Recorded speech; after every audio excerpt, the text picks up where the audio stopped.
So maybe we just start, Berdj, with your background, your trajectory to Australia. I know it's quite an interesting one. Maybe just tell us a little bit about that. Of course, and firstly, I'm really flattered to be labelled a legend. I have to say, I've never thought of myself as a legend, but I'm grateful that you are highlighting the work of some of our people in the community. So grateful for that. My story is not unlike many others in the sense that we've come here as migrants. And I was born in Ethiopia, which is in East Africa. For those who may not know precisely where Ethiopia is, next to Egypt, Sudan, in that region of Africa. So I was born there in 1963, and it might seem like an odd place to come from, odd in the sense of remote from any traditional Armenian communities, but that's where my forefathers ended up. So even on my one side, her parents were born in Ethiopia, so it just shows you, and we're talking around 1910, 1912 that my grandparents were born, so they were born in Ethiopia on my mum's side, and on my dad's side, not so much. So my dad was born in Ethiopia, but not his parents. So I'm not sure of exactly the story of how they ended up in Ethiopia, but there was quite a vibrant Armenian community in Ethiopia, in Addis Ababa, which is the capital of Ethiopia, from the, I guess, 60s right up to the early 70s. So, well, even before then, I guess, but what I'm saying is, whilst, I was born there in the 60s, right up to 1974, when we left Ethiopia, it was a very vibrant Armenian community. We had an Armenian school. We had an Armenian club, an Armenian church, and the church is still there. I actually went back in 1997 and visited my old school and the church and the club, and all still standing. The school no longer operates as an Armenian school because the community is now much smaller than it was. At its height, there were probably about 1,000, 1,200 people in the community, and all relatively well off, flourishing. Lots of businesses were in the hands of Armenians, and they were quite a prominent part of society. So that's where I was born. I had a really good childhood in Ethiopia. My memories are fantastic of adventures and school and sports, and as you can imagine, up to the age of 12, 13, everything was good. So a good life overall for us. And then in 1974, there was a communist takeover where they deposed the emperor, Haile Selassie, and that was probably the beginning of the end as far as most of the Armenian community there was concerned, in the sense of no real future for the kids. And so a lot of people decided to emigrate. My family ended up in Australia after a couple of years in transit. We spent some time in Lebanon and then in England, pending our applications for migration to the US, Canada, and Australia. And ultimately, Australia came through, and there were quite a few people from Ethiopia who'd come here in that period. So I think my parents thought, why not go to Australia, where we know quite a few people already? And we ended up here in 1976, and the settling in process was probably quite difficult. My English wasn't great. I spoke English, but it wasn't my mother tongue, and adjusting to high school in Australia was challenging in many respects, and even on the social side, was not easy for the first few years. Right. And did you guys come straight to Melbourne? Yes, sort of. We spent time in Lebanon and then in England, and from there, my dad had to remain in Ethiopia. His printing press, he had a business which was nationalized by the government when there was the revolution, so he had to stay in Ethiopia and operate the business to teach the the government personnel the ropes, I guess, of how the business operated. So he had to stay whilst my mum, sister, and I left at that time. So yeah, probably a year or so in transit, Lebanon, England, and then from England we came by ship to Melbourne, directly to Melbourne. Yes, and we chose Melbourne because, like I said, there was already some connections here. Yeah, right. So I think that's pretty interesting. Like when my parents came, obviously it was maybe 20 years after you guys, they actually decided to go to Sydney for a similar reason, but my auntie came to Melbourne. Do you remember at that time any sort of decision-making process that you guys had to go through to select one of the cities, or it was just based on who you knew? Yeah, I think as a 13-year-old, I didn't have too much input into it from my recollection, but I do remember because my parents had a lot of friends who'd come to Melbourne and not Sydney. It was sort of a given that this is where we would come, and that was a good thing because when we came, we actually stayed after a few days in a hostel at Springvale. We stayed with some friends who had similarly come to Melbourne maybe a year or two before us. So that was good in terms of settling into a new country, a new place, having that familiarity of people. So that was a constant, I suppose, as we settled in, just seeing lots of people from Ethiopia would come here and had similar experiences. So I think that was a positive for our family. Yeah, right.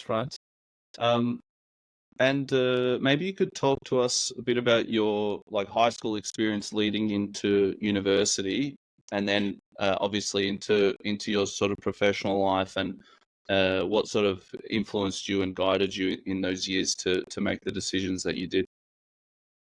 Sure. High school was initially a bit of a challenge, like I said, because I'd missed a bit of school in transit. We didn't go to school in England for a number of months, and in Lebanon we just started school, and then there was a civil war there, so we had to leave there in a hurry. So I came here having missed a bit of school, and that proved quite crucial in the sense of me falling behind what my peers were doing in the Australian school system. So I really struggled with maths and science. It was like a different language to me, to be honest. And I had big issues. I had missed too much, and I didn't have the foundations of the school system here to build on. So it was a bit of a hopeless situation as far as maths and science was concerned. So that made me gravitate more towards the humanities. And so I did subjects when I could choose, say in year 11 and 12, especially the humanities subjects instead of the sciences. So I gravitated towards history and politics and legal studies, things that I found easier and that I probably found more interesting, to be honest, because I could follow it, unlike maths equations and sciences. So it's fair to say I struggled through years 9. I started in year 9 in Australia, and 9, 10, and 11 were a bit of a struggle for me. And then I went through to year 12, probably by the skin of my teeth, to be honest. I actually recently found a letter that we had to write to the school as to why I should be allowed up from year 11 to 12. So I was on the cusp of being held down in year 11, but it came up with a letter of the reasons as to why. I actually don't have our letter, but I've got the letter from the school that acknowledged our application and said, okay, we're gonna give you a chance in year 12. And so I did go through to year 12 without having to repeat. And in year 12, things clicked for me. It's fair to say. I don't know what exactly happened. I was probably more settled socially. I had by then a good group of friends at school, one of whom is my best mate. I was his best man. He was my best man. We still see each other. He only lives down the road. So I think that sort of social cohesion helped me to concentrate on my academic pursuits. And I was quite disciplined without being over the top, but it did come together. I still didn't expect to do well in year 12. I was thinking maybe, I'll join the army after year 12. That was my career plan at that time, but in the end, year 12 proved to be successful. I was able to get into university at Monash, which is a local university here in Melbourne, and I signed up for an arts degree, arts meaning humanities, not arts like visual arts, but humanities, doing politics and history. So that was the start of my university life, and then second year I transferred to arts law, not really thinking I wanted to be a lawyer, but I just thought a mate of mine's doing economics law, I'll do arts law, see how it goes, and just kept going down that path. So I got my arts degree after 3 years, and another 2 years I got my law degree. And yeah, look, I did find law quite interesting, and didn't struggle with it, which was good. I'm not saying I was brilliant at it, not a straight A student or anything, but a mixed bag of results, some subjects better than others, but I didn't fail any subjects. I generally was quite successful and got my law degree. So that was 5 years of university, and then I did another 6 or 8 months of practical training, which was at a college, which you needed to do in order to then be admitted as a lawyer in Victoria. So probably took me all up just short of 6 years, and I was admitted as a lawyer, and was then able to work as we call them solicitors here in Australia and also in England, but let's say as a lawyer, the generic term. Right. Okay. Well, yeah, it's these stories are pretty they're pretty crazy to hear. Obviously, it's very different to our experiences as firstborns from parents who have immigrated to Australia. The sort of level of adversity and challenge, like I can't even imagine what Australia was like back then, let alone Melbourne, and to grow up without being native in the language, to then go on and do I think a very language heavy degree. Obviously, it's very like systems, understanding systems that might be quite foreign compared to where you've been born and where you've been from. So yeah, there's pretty amazing story to hear.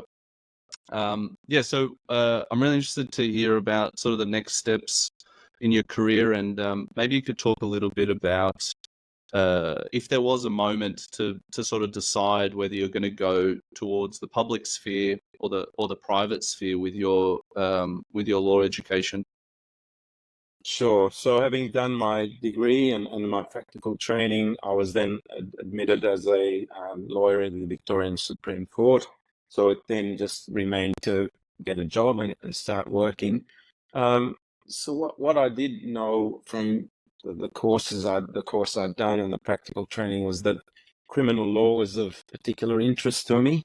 I didn't find taxation or constitutional law dry sorts of subjects of huge interest, whereas things like torts and criminal law I found particularly interesting. Just as you can imagine, the subject matter of criminal law is, people doing bad things to each other in the sense of interesting daily experiences that I would normally not come across. That in the law books, it's all there. Someone kills someone, or they commit crimes. So very interesting subject matter rather than black letter law. So I think that was maybe a reason I found criminal law of interest and gravitated towards that, and thought if I could get work in that field, that would be my preference. So having got my qualification, I then started looking for work, not necessarily as a prosecutor. I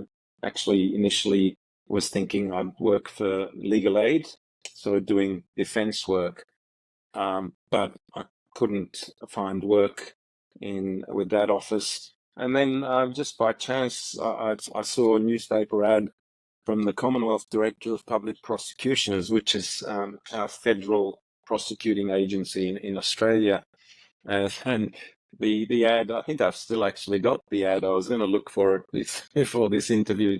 It seemed like one of the little box of keepsakes that sometimes you keep. I was hanging on to it, but it was a 6-month contract, working out of Melbourne. And it described the job as, prosecuting different types of Commonwealth crime, including frauds and drug importation cases. So I thought, oh, that sounds interesting. Maybe I'll have a go at that and see how we go. So I rocked up to the interview in Queen Street, and within a few days, I was offered the 6-month contract. So that was my first job.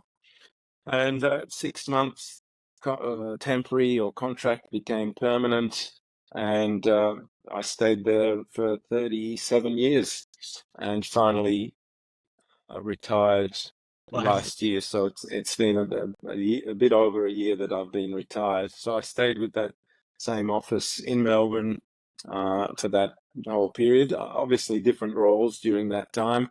Early on, I was doing junior prosecuting work, going to courts, local courts, prosecuting social security cases, tax cases, and then as you gain in experience, you're prosecuting the more serious cases in the county court, which is the second level of our court hierarchy. More serious offending, people getting longer jail sentences if they're found guilty. So I did prosecuting for a number of years, and probably in about 2000, I moved to the management stream, which meant I didn't do as much court work after that. It was more focused on managing prosecution teams and managing the office. So I got to a relatively senior position when probably in about 2002, 2003, I got into management, and about 10 years later, I was in a deputy director role, which is very senior within our organization. So yeah, it was.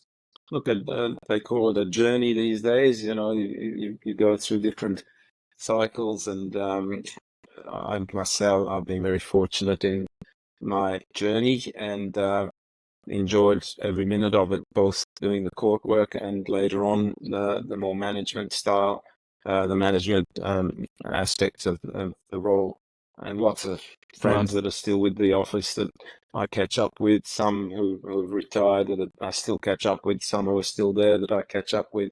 It's like a second family, to be honest. Amazing. So and yeah. And I'm just interested to understand sort of the psychology of working in that sort of field where you're prosecuting, which means you're coming up against potentially some of the I don't know how to say it politely, like some of the most bad people in the country. Did you feel sort of always being in that environment affected you on like a personal level, or were you sort of able to stay detached and not let it sort of shift your worldview? As in, I guess what I'm trying to get at is, if you're always surrounded by a particular type of person or environment, it can sort of like skew your view of the whole world in a way. Yeah, look, that's true, and maybe in a way it's a pity that I didn't experience the other side, because it's every story has two sides, doesn't it? Whether it's in law or even in your family relationships, if there's a disagreement, there's two sides to every story, is what I'm trying to say. And I always was, because I'm a prosecutor, I saw the prosecution side and not in any sense the defense side of dealing with someone who's been charged with a criminal offense. So I think, in a way, I regret that a little bit. It's not a huge regret, but probably if I was going to advise anyone in a similar position, I'd say it's good to experience all sides of the law, whether you're defending, prosecuting, gives you a better appreciation. My experience was positive. I didn't have any bad experiences with people we were prosecuting. Luckily, the federal criminal justice system that doesn't deal with, say, the murderers and the rapists, that they're all done by the state prosecutors. But I can imagine dealing with, say, sexual assault cases day in, day out would have a pretty significant impact on you, which I luckily didn't have to endure. I guess the closest I came was we prosecuted Australians who'd committed offences of a sexual nature against children overseas. So the fact that those offences were committed overseas by Australians gave it a federal jurisdiction. Hence, we prosecuted those cases, and I did a couple of those, and that probably had the biggest impact on me compared to drug importers or tax fraudsters. Actually dealing with a victim, and she was a young child. She was about 8 when she'd been assaulted by this. He was like a stepfather, let's say. In the offences occurred in Thailand, but having to deal with that victim and her mother had a pretty profound effect on me, and just appreciating that lots of bad things can happen in the world. But it was. Conversely, it was a privilege for me to do that case and see the defendant prosecuted and convicted and go to jail for a number of years. So that was reward, I've got to say. You asked me about the public sector rather than the private, and why I went into it. It wasn't a conscious thing. I was really applying for jobs. I would have gone to the private sector had an opportunity arisen. It's not like I had a philosophy that made me want to go into the public sector. But I guess once I was in that sector, then you start building a career, you're comfortable, and it's fair to say the public sector offers other advantages that the private doesn't, like flexible hours, lots of good conditions, emphasis on diversity, on mental well-being, health, all these things that maybe the private sector was a little bit behind. Even technology, we were probably ahead of the times in computers and databases, lots of things that the private sector caught up with a bit after us. So I suppose the decision then was, do I stay in this job? I was enjoying it, so I stayed on. And yeah, like I said, no regrets about it. Yeah, no, awesome. So yeah, lots of interesting stuff there. I've got so many questions going through my head at the moment, but just to stay on this point, I think it's important to note that the Australian sort of public system and its health relative to other countries, even developed countries around the world, I think it's worth noting. I worked for the Victorian Department of Justice for a couple of years, and I've also been in the private sector, so I understand what you're describing in terms of the working conditions and technological advancements.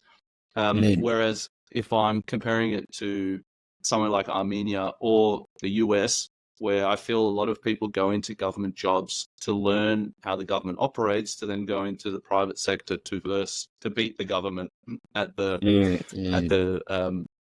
in its sort of systemic approach. So I feel it's just worth noting Australia's not, I don't think, well, my experience, and it sounds like your experience too, it's not like that. It's actually, these are very proper formalized institutions that, take their jobs quite seriously and have the amount of funding they need to operate properly to some degree. Obviously, that's very broad generalization. I also just wanted to, is there anything you want to say about that before I go to the next point? No, I think your observation is a good one. And what I'd say is, from my experience, I have lots of colleagues who've been with my office for 30 plus years. So what you're describing is quite correct. They've stayed for the long haul. It's their careers. It's not like a stepping stone to something else. I mean, that happens Obviously, I'm not saying it doesn't, and maybe it happens more in the modern day where we find a lot of staff turnover amongst the young lawyers. So it's probably happening a bit more now, but the number of people who've been with that office for 25, 30 years is just, yeah, incredible. In terms of pay, which is an important consideration often, especially with young people, the public sector in the long run is not as lucrative as private enterprise, obviously, but you have to balance that with good working conditions. I didn't have to work 10, 12 hours a day. I pretty much had a 9 to 5 sort of job. Sometimes you do the extra, which you have to because you've got a case, but not like a private enterprise where the working hours are longer, and obviously the pay is more than the public sector. But the things you have to balance. What's important to you. Yeah, yeah. I found that a lot of the people I worked with had actually come in from the private sector right before they were having children. So they would come and work public while they were, having to take their kids to preschool and all those sorts of things. Because obviously there's a much more humane understanding. I'm not saying all corporations are the same. But definitely it's sort of guaranteed that, if you're a parent, I felt at least that they were very responsive to your needs if you're sort of raising a family. So the other point I just wanted to touch on was you were talking about these difficult cases that had a profound impact on you. I think maybe sometimes it's not recognized enough, but I noticed this from one of my friends he's a pediatrician, and I was staying with him while I was visiting Sydney last year, and I could see whenever he came home, he was just absolutely exhausted, dealing with, like kids with mental health issues, seeing sick kids, like all this sort of stuff. And like, obviously for him, it's his calling, so he does it. But there's this sacrifice that these types of professions, I think law, medicine, not necessarily architecture, but there's a piece of you going into a lot of these jobs in order to keep everyone else safe and everyone else in this sort of functioning system. And I noticed that probably mostly, again, working on a prison in Lara and seeing the prison staff and the types of experiences they were having on a day-to-day basis with violent criminals. If they weren't doing that job, like, we wouldn't be able to just be so free and happy-go-lucky in our sort of environment. So it's just these things that go unseen or under-recognized, but they're so critical to the functioning of our everyday lives. Like, they impact us almost directly. So yeah, I just realized that as you were talking about these sort of horrible cases. Yeah, and you're right, and it does have an impact on you. Going to court it's a nerve-wracking experience, no matter what your level of experience. You're up against someone on the other side, you're arguing, and the judge is deciding. It's quite draining. It's probably a bit different to sitting in an office and doing drawings. And I'm not saying say that in a negative way. I'm just saying the mental impact it has is quite different. So often you'd come home quite drained. But having said that, I still regard it as a privilege to have contributed to to our community, and that's one of the important things of working in this sort of job, that you feel like you're helping the community administer justice. And I'm not saying justice means everyone goes to jail. It means people get a fair trial. Some people get acquitted, some get convicted. That's okay. We're not in the business of you have to win everything. It's a matter of we've got a system of law based on the Magna Carta, the English common law, with fairness as the basic tenet. And our job was to make sure that trials were done according to those concepts. So I guess what I'm trying to say is that was a sense of achievement and accomplishment for me throughout my career, that I was contributing to that. Yeah. No, it's amazing. Well, that's a good segue. I think speaking of the community, maybe we could get into more of your Armenian community involvement. So, you've obviously been a long time volunteer and committee member for the AGBU Melbourne chapter. Um, Maybe you can talk a little bit about that, and if there's anything sort of relevant that you want to discuss that's going on in more, contemporary time, and then maybe we could move on to sort of how you guys are looking to link or have been linking with AGB in Armenia and so on. I have a lot of questions, so yeah, excited to hear your thoughts. Sure. Well, in terms of AGBU, I think it's probably fair to say it's in my blood. My mum was the chairperson of AGBU in Melbourne for many years, and even my grandparents were involved with AGBU. So it was probably inevitable that I would go down the same path. I'm just trying to think. We came here in '76. I finished, when did I finish high school? 79, so 1980. I wasn't really involved in the community at that time. I was pretty young, as you can imagine, around 20. I wasn't involved in an Armenian sport or clubs in any meaningful way. Probably the turning, but my mum was. My mum had started with AGBU. That they set up AGBU 35 years ago. We're actually celebrating 35 years this year. So it was happening at that time. She was active.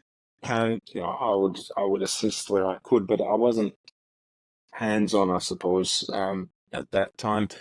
But probably the turning point for me was 1988, when a group of 14 of us, 11 from Sydney and 3 from Melbourne, went to Armenia as guests of AGBU had sponsored it, but we'd been invited by the, I think it was called the Gabi Gomide Diaspora Affairs Ministry in Armenia.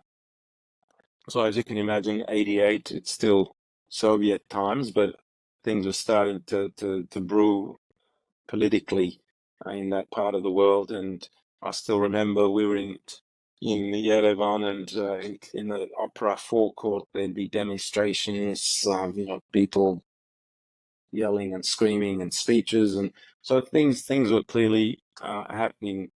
But for me, going to Armenia at that time with this group, where we were shown all the sights and the fantastic country that Armenia is, really had a big impact, I've got to say. And I came back to Australia with a new sense of pride and belonging.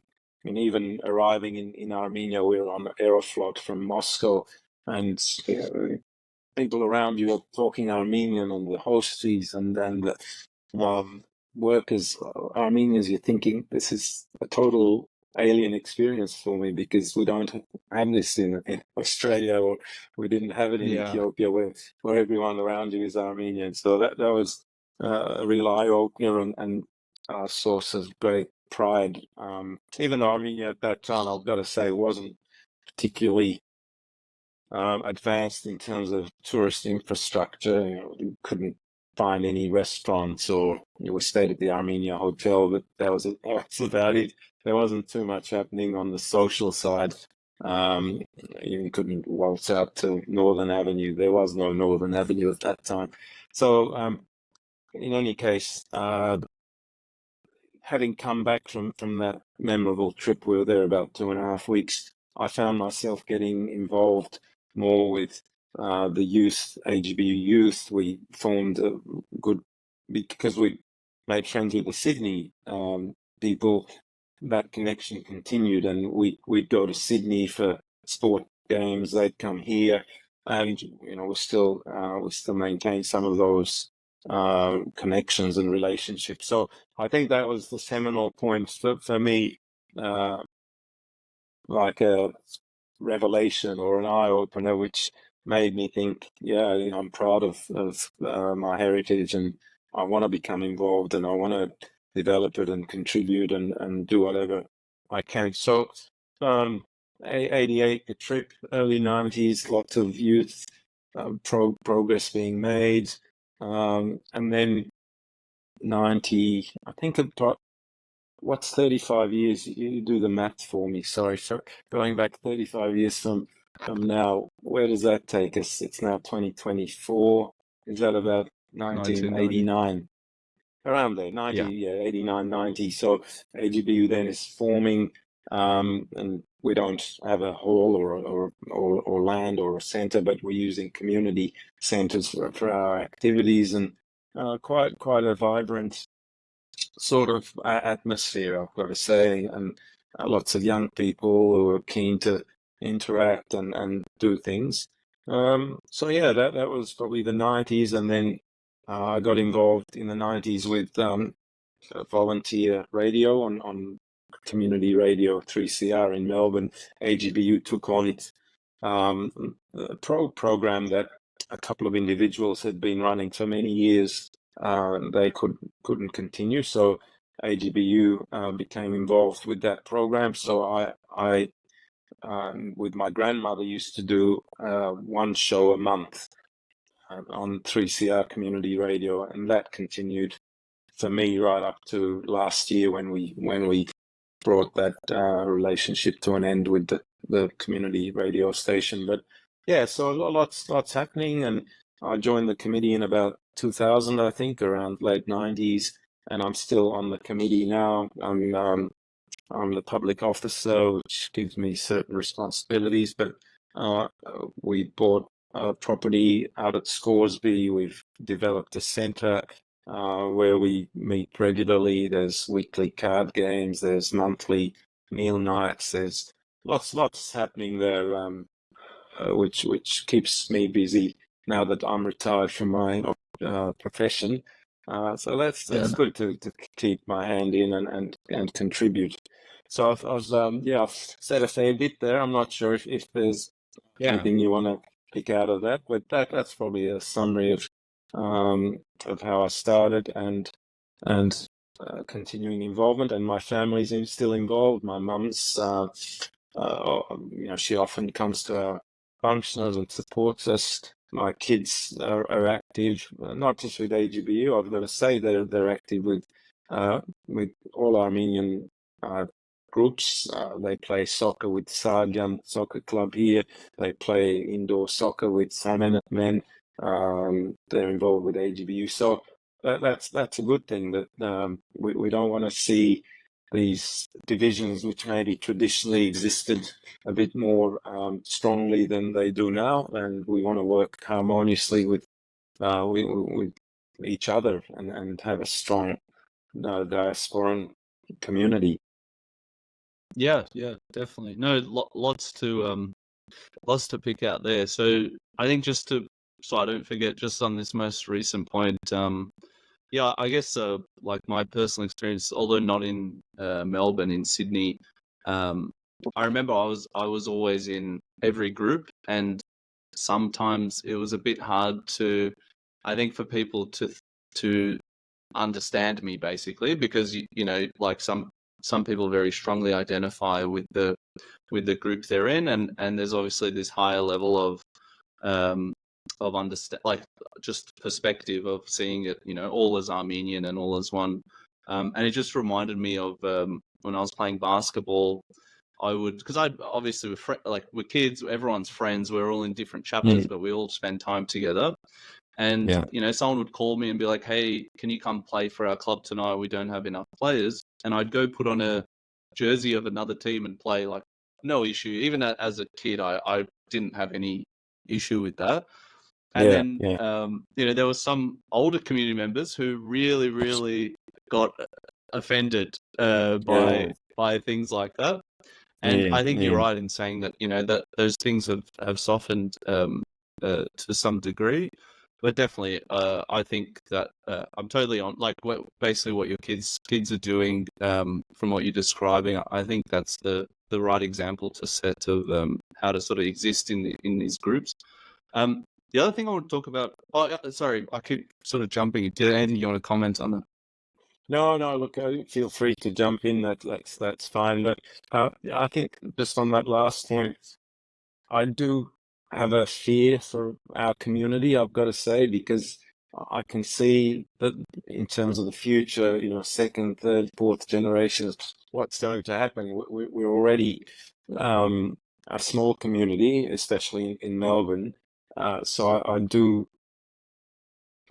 worry that in a generation or two, as our kids marry non-Armenians, that sense of Armenian community is going to be dissipating. I don't like saying this because we fight so hard to maintain our culture, our language, our traditions, but I think in a way it's inevitable that that's going to happen. I hope it doesn't, but how can you hold back the tidal wave when you're such a small community? But having said that, I don't want to be overly negative about it. I think there's, especially amongst our youth, there's a real zest for Armenianness and the connection with Armenia. My kids have been there twice now, and they love it. They'll be going back next year, and so maybe I'm wrong about that. I hope I'm wrong.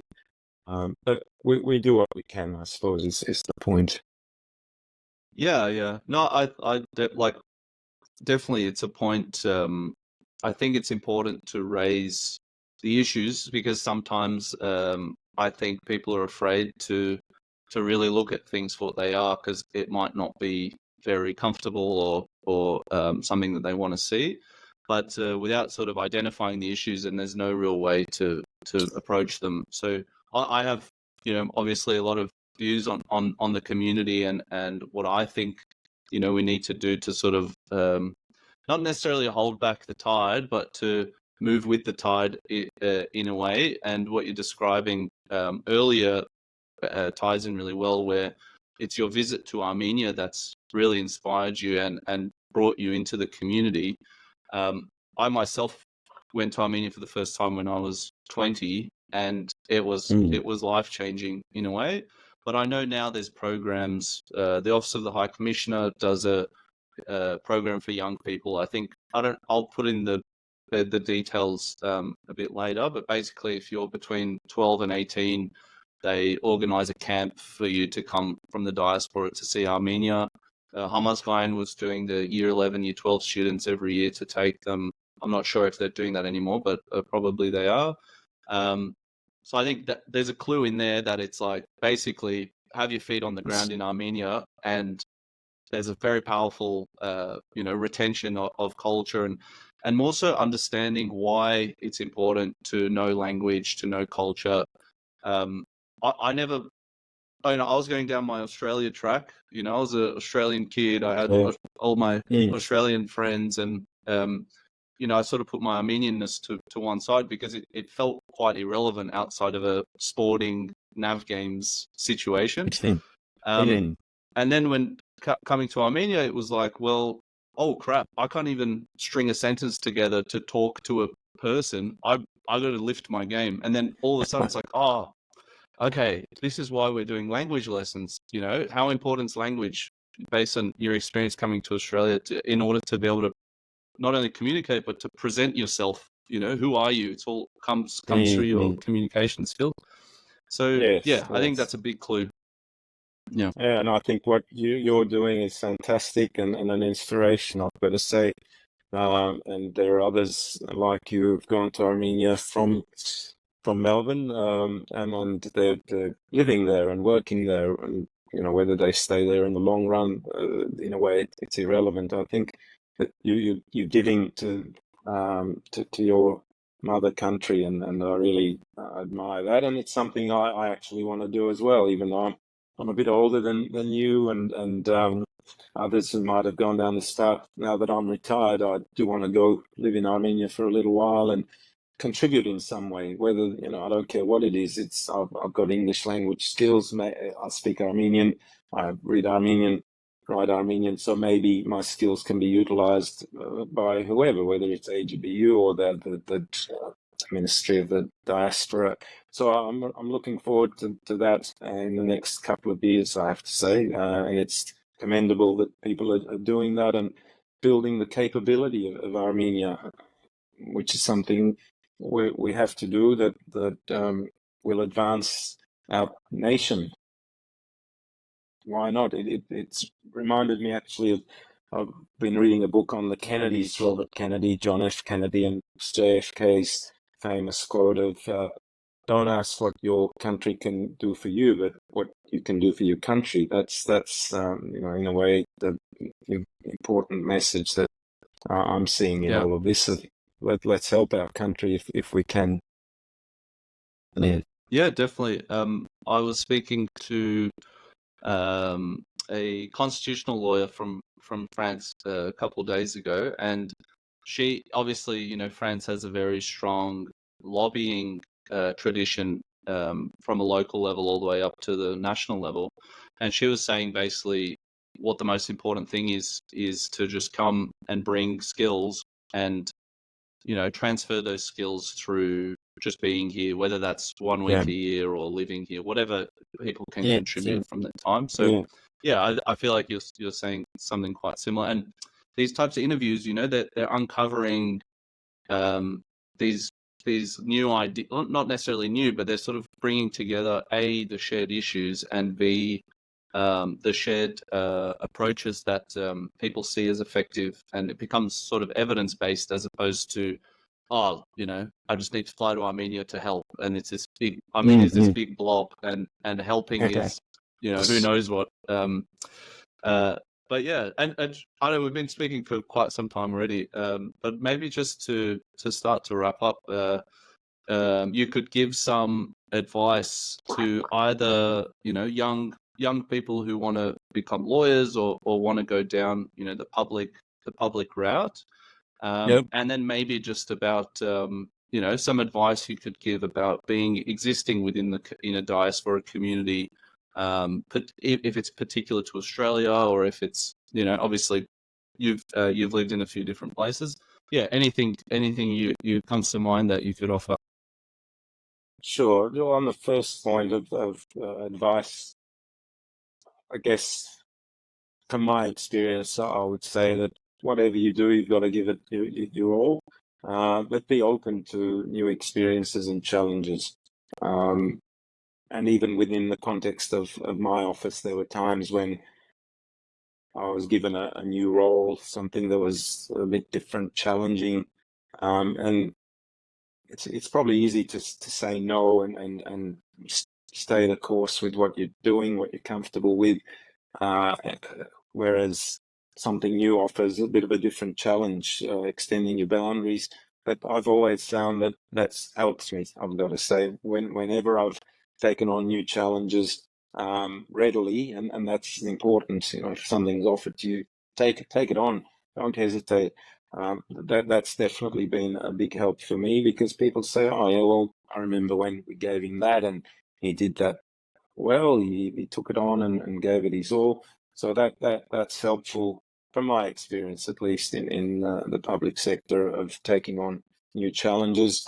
And be committed, be passionate about what you're doing.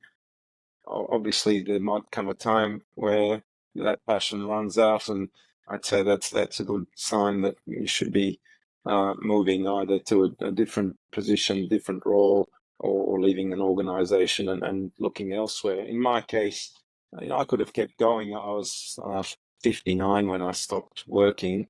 I could have kept going for another 4 or 5 years, but to be honest, I didn't need to, and I'd reached the point where I was tired, so I knew for me the time was right to stop. So I think that's important to recognize those things and move your career accordingly. But what I said earlier also stands in terms of experiencing different things. Like my son has recently also qualified as a lawyer, and he's working in commercial law. So my advice to him would be, yeah, that's good. If you're interested in that, give it a go, see how it goes. You're in the private sector. But if you find that things aren't to your liking, don't be worried about changing roles, about going to the public sector. In fact, I did say that this was my first job, but that wasn't quite true. What happened was, having qualified, I put in applications through employment agencies, and they gave me a job with a debt collection company out in Paran here. So I did start work there, and I found within a couple of days that I was out of my depth. I had no supervision. The main partner was in Ballarat, which is a country town, an hour, 2 hours away. And I was really struggling, to be honest. I was there for about 7, 8 days. I'd go home really distraught that I don't know what I'm doing. I don't have experience, and they're giving me this work that I'm not up to. And I remember my dad saying, "Why are you worried? Just stop, quit. Well, don't worry about it." It's like a weight had been lifted off my shoulder, and I said, "He's right. Why am I?" And so I went in. I told the boss, I really don't want to mess up your files. I'm going to stop. And he was very understanding, and it all worked out. I guess what I'm saying is, you've got to listen to those things. Don't fall in a rut, because it can quickly lead to depression and other issues which you don't need. If you're not enjoying something, look in other areas. There's lots of opportunities. So career advice, maybe I'd say those things. But the public sector is one I would definitely recommend. Like I said earlier, good conditions, and longevity is an important consideration when it comes to that. In terms of the community and what we're doing, you've touched on AGBU, I've touched on AGBU, and obviously my emotional connection is with AGBU. I'm still involved with them, but it's great to see AGBU presence in Armenia. They have quite a large presence, and I'm proud of the work they're doing in Armenia, and the humanitarian side of things, the educational side, cultural side. These are all important things, both in Armenia and in the diaspora, and it's things that they put great emphasis on. Like here now, we're trying to get up a young professionals group, which is quite exciting. We've got lots of young kids now, in their early 20s, who have gone to university. They're working as professionals, and there are these networks that are important to build, not just within the Australian young professionals, but with our counterparts in overseas. You talked of NAV Games.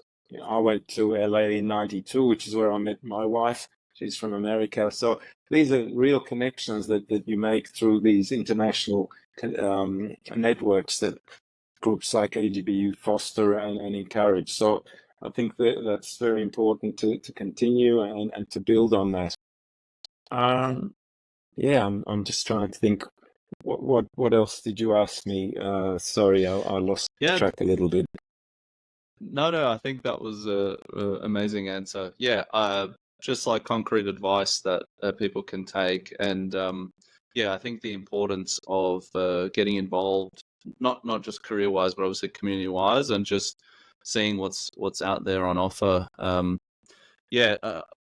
to LA to see the amount of Armenians there and how they organize their NAV games over 3-4 months or whatever it is. It was a wild experience compared to our 3 days a year.